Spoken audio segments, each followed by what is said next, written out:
Welcome to Strategy, our last topic in the management series of the course. With that said, let's begin. Listed here are the basics that your strategy class will be covering. Every professor is different, but they should all cover these 8 bullet points at one point in your course. As always, make sure to reference back to the worksheets that we've provided for you so you can become familiar with each subject and be better prepared for the class.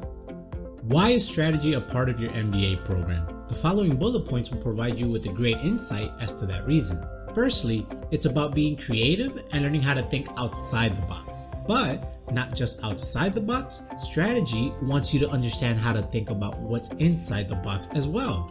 Secondly, it's about understanding the influencers of the market and the impact they create on making decisions. In addition to the previous points, the following questions are examples that the management team of a company asks themselves in the beginning stages of creating an effective strategy. And it also provides great takeaways to get your mind thinking of what strategy comes down to. Now that we understand the why of strategy, let's discuss its purpose. Strategy can be an issue at the business unit level and a challenge when managing multiple business units. In the business unit level, we have to tackle the question of how a strategic leader can locate opportunities to achieve sustained competitive advantage.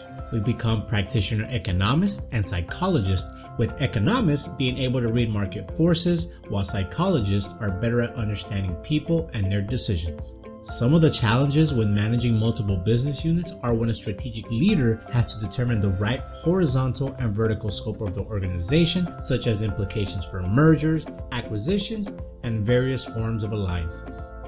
Firm performance is a key takeaway from a strategy course because it looks at the development for why certain organizations perform better than others.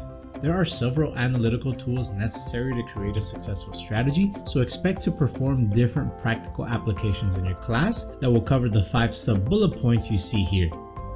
These are some of the most common concepts and frameworks discussed in strategy, so make sure to become familiar with them as they are core components in strategic management. The SWOT analysis and Porter's 5 forces are 2 concepts I myself used extensively in my strategic management class. This was a course that really brought up everything I had learned from my previous classes and put them to real-world use. It showed just how each of those topics are integrated and work with one another.